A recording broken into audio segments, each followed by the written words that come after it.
आज ममता बनर्जी की सरकार, मैं बधाई देता हूं सुखेंदु दा को, 64 फाइल ममता बनर्जी आने के बाद तो डिक्लासिफाई किया। फॉरवर्ड ब्लॉक 34 साल नेताजी के दल पावर में थे, एक भी फाइल डिक्लासिफाई नहीं हुआ था। और उस फाइल से क्या जाना गया, नेताजी के परिवार, चंद्रदा के परिवार और दूसरे परिवार के ऊपर सरकार सर्विलेंस चलाते थे कि नेहरू के अमल में। क्यों? नेहरू तो नेताजी का दोस्त था। नरेंद्र मोदी की सरकार 303 फाइल डिक्लासिफाई किया, उससे ज्यादा कुछ निकला नहीं, लेकिन डिक्लासिफाई तो हुआ। फिर बाकी सच जो सुखेंदु दा बोल रहा है वो सामने लाने में इतना तकलीफ क्या, क्यों? इलेक्ट्रोफेरोग्राम रिपोर्ट डिक्लासिफाई होने से लॉ एंड ऑर्डर प्रॉब्लम हो जाएगा देश में? क्या था वो इलेक्ट्रोफेरोग्राम रिपोर्ट में? अच्छा बात है, एक इंक्वायरी कमीशन करो, प्रूफ दो, उसको दिखाओ। लेकिन आखिरी जो इंक्वायरी कमीशन बैठाया गया था सुप्रीम कोर्ट के, हाई कोर्ट या सुप्रीम कोर्ट के निर्देश में, अटल बिहारी वाजपेयी का सरकार, जस्टिस मुखर्जी कमीशन, उसने साफ साफ बोला था नेताजी का देहांत किसी एयर क्रैश में नहीं हुआ था, क्योंकि 18 अगस्त 1945 को जस्टिस मुखर्जी कमीशन ने बताया कोई भी एयर क्रैश नहीं हुआ था। मैंने जो किताब का उल्लेख किया, history of Indian national army, जो अभी तक पब्लिश नहीं किया गवर्नमेंट ऑफ इंडिया, उनका अपना पब्लिकेशन है, अपना किताब है, क्यों नहीं पब्लिश किया गया? मेरे पास सरकार का, डिफेंस मिनिस्ट्री का एक नोट है, ऑफिशियल नोट है, उसका कॉपी, फोटोकॉपी, जिसमें बताया गया इस किताब को नहीं पब्लिश किया जाए। क्यों?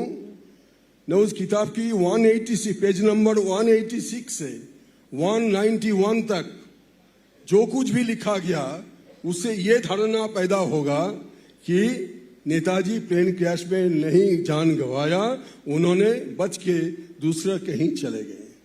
जो सत्ता में आता है उसको पता रहता है, पर ऐसी कौन सी चीज हो जाती है कि आप बाकियों को बता नहीं सकते हैं? चंद्रबाबू, ये समझाइए कि लोगों को क्या उस रहस्य के पीछे पड़ना चाहिए, या केवल जितनी चीजें सामने है वो पढ़ के संतुष्ट रहे? क्योंकि सबको जानना है नेताजी के बारे में, लोगों को लग रहा है क्यों नहीं बता सकते हैं? देखिए, एक पजल जब सॉल्व हो चुका है, हाँ, तो फिर से सॉल्व नहीं, सॉल्व हो चुका है, जरूर हम बता रहे हैं आपको।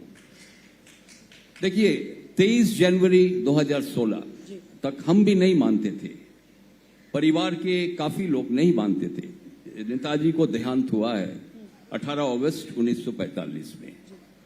तो हम लोग ये दावा किया सरकार के पास, काफी बार हम लोग नरेंद्र मोदी जी से भी मिले और उनसे ये दावा किया जितना भी फाइल है नेताजी का बारे में ये सार्वजनिक होना चाहिए, ये क्यों छिपाया रखा गया है? तो एक महत्वपूर्ण काम जो एनडीए सरकार किया है नेताजी का बारे में, जितना भी फाइल है डिक्लासिफाई हो चुका है। ये नरेंद्र मोदी जी कंफर्म किया है संसद में, पार्लियामेंट में। और 2017 में एक आरटीआई का जवाब जो भारत सरकार ने दिया है कि नेताजी सुभाष चंद्र बोस का मृत्यु हुआ था 18 अगस्त 1945 में। तो ये फिर भी हम नहीं मानते हैं। हम कैसे माना? देखिए, हम लोग बात करते हैं 3 इंक्वायरी हुआ था, Shahnawaz committee, Khosla commission. Shahnawaz committee था 50s में, खोसला कमीशन 70s में और जस्टिस मुखर्जी कमीशन 1999 में। मगर नहीं, 11 इंक्वायरी हुआ था, 11 inquiries. Out of 11 inquiries 10 report निर्णायक सबूत दे के प्रमाण कर चुका है नेताजी सुभाष चंद्र बोस का मृत्यु हुआ था 18 अगस्त 1945। अभी सामने जब सबूत आ चुका है, फिर से कौन सा पजल हम लोग क्रिएट कर रहे हैं?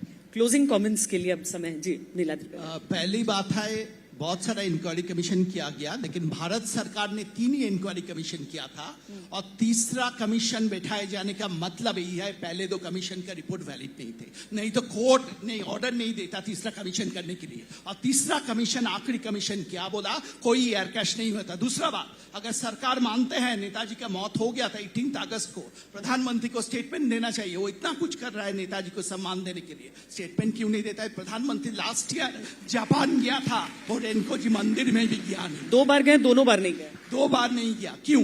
ये तो साफ जाहिर होता है झूठ है, और ये झूठ भारतवासी को पता है। नेताजी को मानने का इतना जल्दी क्यों है? उसको आइडियोलॉजी को मान नहीं सका, इसीलिए उसको मानना है। एक एयर क्रैश जो हुआ ही नहीं, उसे करना है। ठीक है नीला जी।